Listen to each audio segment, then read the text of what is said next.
Hi, I'm Allison Dubois. Thank you for joining us. Today we're going to look at the coronavirus and a projection for the months of April through June and some of what you can expect.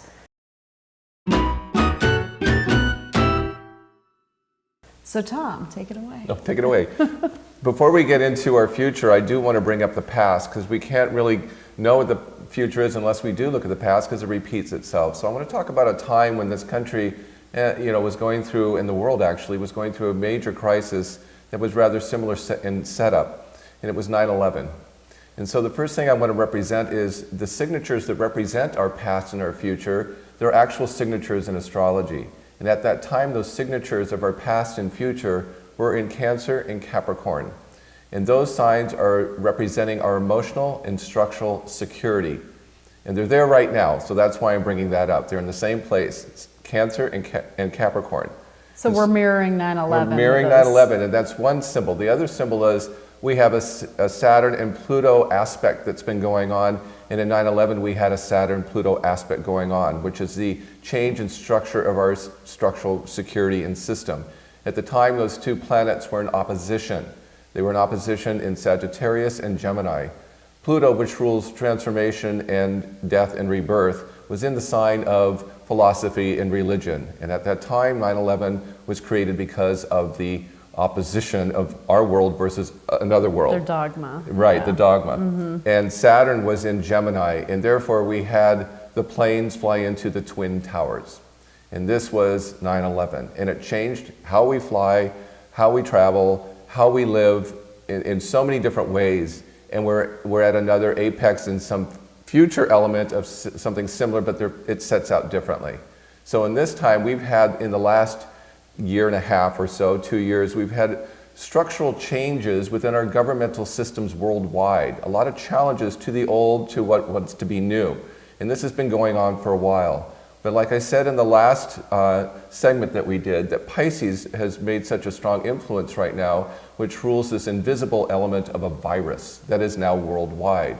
And so it has now affected our emotional and structural security. Yes. And so in this dynamic we're looking at, we have the conjunction of Pluto and Saturn in Capricorn. And so that's why all of this is going on. And so we will change a lot of our systems because Pluto demands something must end for something new to begin.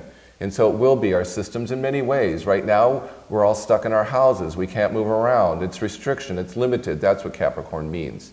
So as we move through this and we deal with the sort of the center of the crisis and the fear, the irrationality, all these things, they're going to work themselves out. They always do. But it will change our systems. We can't say in how or for better or worse. That's a personal judgment call, essentially. But I do want to talk about that Saturn, as of yesterday, it moved out of the sign of Capricorn into the sign of Aquarius. And that represents invention and progress.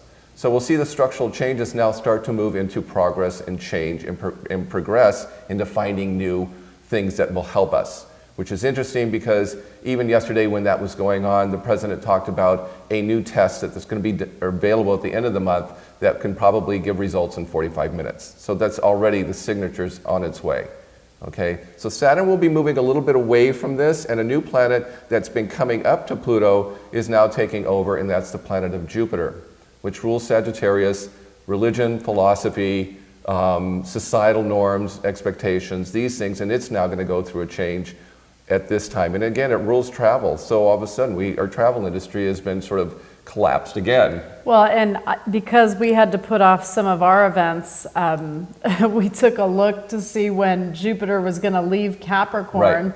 And it's next December. Yeah, next December. That it moves into Aquarius. So that gave me a little better of an idea of should I even try, to book something. And I know some people will, and they'll just keep moving it because we adapt. It's what we do. But I got to tell you, I'm not a big fan of Jupiter and Capricorn. Well, they don't belong together naturally because Capricorn's restriction, as I said before, Jupiter represents the opposite of expansion. So, we're going to redo what we feel we can do versus what we can't. It's actually a humbling dynamic to feel like you don't overdo, you don't overspend, you don't, minimize either. You just find the balance between those two, and that's the healthy part of that. So in December, when Jupiter does go into Aquarius, you're going to see them be more innovative with travel and how they're going to change it, and humanitarianism through travel and people wanting to help. So that to me is a positive. December does feel far away, which is why we're talking about the months now, because I know people are wondering, where are we headed? Right. So. Well, and again, when we're starting to look at the end of this month and beginning of April, that is when Pluto and Jupiter come exactly conjunct at that time. And so, this is we get April, June, and November is when it will always be in that exact position when they're right together. So those are the highlight months of April, June, and November. And then again in December, it moves out of the sign. And then, at the same time, we have Saturn and Mars in Aquarius at the beginning of April, which again, more new information coming, more new things that the system will find answers, because that's what Capricorn is, the system, and Aquarius is something new that hasn't been discovered yet. So it's progress. Well, and I would like to say, I had said a video or two back that I believe part of the reason that this happened is so that we're really prepared when we get hit with something that we can't handle. So I know it's an inconvenience, and the stock market's going to go back up when this when it's under control and is figured out. So I'm not really worried about that. I feel for the people in the middle right now that are waiting to be helped out financially. I understand that's a struggle. But for me, it just knowing that this is to make it so that in the future, more people will survive something that would have taken out more people than will die now, kind of makes me feel a little bit more at peace. I always see things kind of ahead of my time, Aquarius, I see in the future. And so to me, this doesn't make me feel questioning humanity so much. I believe everything happens for a reason, and I think that this is happening so that we're saved down the road from something that an illness or virus that would have devastated the world. And I know this has affected the world, but if you look at the numbers on the screen of how many are infected, please remember that the majority of those people will survive it and will not be able to catch it again in this cycle of the coronavirus. So we're going to heal. It's just a matter of keeping the millennials off the beaches and from having hangouts and it's how the generations approach this is very different, because again, the older generations have been through crisis like this, and the millennials, it's their first one. So again, watching them on Florida on the beaches, it's just we're all shaking our heads going, what are you doing? They're throwing parties, like Corona parties. It's like, okay, dum-dum, please stop doing that and go isolate yourself. We're trying to kill a virus here. It's funny, they only isolate themselves all the time on their phones, but now they're all on the beach. That's true. That's true. I did want to bring up that in the beginning of April that the Pluto-Jupiter conjunction coincides with a very favorable aspect of Venus and Taurus, which means maybe the money finally hits the people, because that's when does the money hit the people? 1st of April. Yeah, we're looking at maybe some positive news about finances, and if things come out in the next week that they're hoping will, discovery-wise, or even if the government can get their act together and get the finances to the people, it'll bring the market back up right away, and then it just will slowly build. As fast as this collapse, I really do believe it will crawl right back very quickly. You saw when we finally started coming out of the last recession how slow it was. This won't be like that. No. People want to work. There are jobs. It's not like all these people went away and there's no one to fill the jobs. They're all wanting back in. Right. So, that's going to happen. Well, and I think we have to count our blessings, because as a country, we were already strong financially going into this. If you think this is hard for us, imagine some of the other countries that have much weaker economies. So count your blessings. Right. Also, in the beginning, first week of the month, there will be an aspect that will sort of aggravate this irrationality that we have too, because Mercury in Pisces will conjoin Neptune, the ruling planet of Pisces, and so there's going to be this delusion, don't believe everything you hear, because people are going to be speaking for, whatever they're people, they want to hear, everyone's going to just listen to what they want to hear based on what they want to believe. And when does that happen? That's the first week of April. Okay, this is all first week of April. Yeah, Okay. so it's just a matter of, you just listen to the facts, don't listen to the pundits, and listen just what you need to know about what you need to do to take care of yourself. That's all you really need to know. Because the people in charge that know how to deal with, pandemics are going to be in charge. So I always worry when Pisces and Neptune come together, because this is when you get a lot of crazy. Awesome. Okay.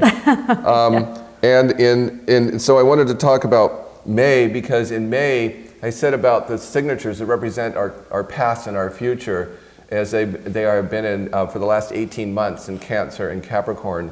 They are moving into Gemini and Sagittarius for the next 18 months. That will change the energy completely, because now our signature is all about communication and movement.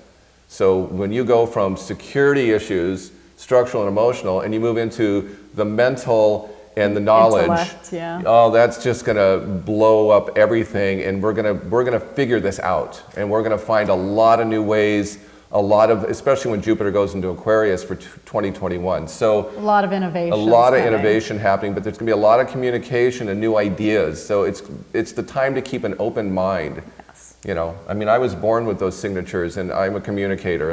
All the communicators are coming alive. You'll see so many writers happening during this time. And it's going to be a very good time of movement, and this is where people will start moving. In fact, one of the things I would predict, if I were predicting, people will, after this crisis, look at their living situation and realize, is this where I want to be? Yes.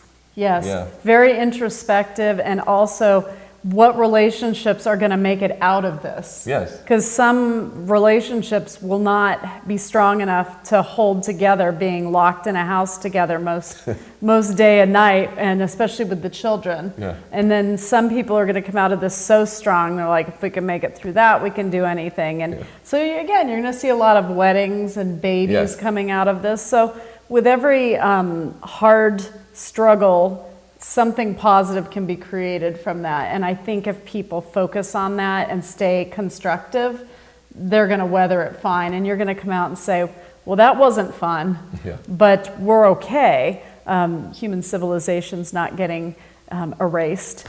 And we are going to be okay. There are some people that will not make it through this. And Mother Nature has a way of coming through in history, in different periods of history, to try and restore some sort of a balance. And I just think that this is one of those occurrences where you have to ask yourself, what are the pros and cons of this? And just be glad that this is something survivable, and that when we got hit this time, it wasn't something like leprosy. Right. It wasn't something that was, if you're breathed on and your ear falls off. It's not an airborne virus, right, which is a lot harder to manage, actually. Right, yes. So yes, people can sneeze and aspirate it, but it's not just floating around generally in the air. Right. So that is good. And so the people that are getting it, that will heal from it, you'll see all of those numbers that are going up in the hundreds of thousands. That's what percentage of the country that survives this will be immune to it. So I like to see the positives here, and then those people can start going back to work because they've already experienced it once they've tested negative. Right. So we'll slowly start seeing people being okay to go back. Now everyone's going to want to get it, Allison, so they can go back to work. Yeah, don't go to the hospital unless you're sick and you think you might die, and that means somebody's carrying you out of your house. So don't rush down. My daughter today, she said, should I go to urgent care? And I said, no. 'Cause she might have an ear infection. I said, I think I have something for you. So just come over. But don't go there if you're not deathly ill. You stay home, quarantine. So taking us into June. Yeah, June, again, as we get into summer, and because the signature goes into Gemini and Sagittarius, I do believe we will do some more traveling and get it back together to some degree. Maybe not far. We're not going to go out of the country probably much, because the countries are going to be isolationist. Yeah, they're going to be isolationist for a while. But don't feel like you're going to be holed up like this forever. I know it's difficult. We're not used to it. And there's ways you can manage by sign. And so I can go through the signs and tell you how to manage your stay-at-home problem. Yay, let's do that. Okay. So, Tom, thank you for being here and informing us, because I know a lot of people feel very lost right now. And I know that we're supposed to be sitting 6 feet apart, but I've been quarantined for 2.5 weeks. So we feel pretty good about this. Yeah. Plus, we don't hug right now, Right. and I miss that. But thank you for caring enough about all the people out there to stop by and keep us informed. Join us next time, where Tom talks about each of the astrological signs and how they should weather the virus, how they can best weather the virus. So stay tuned.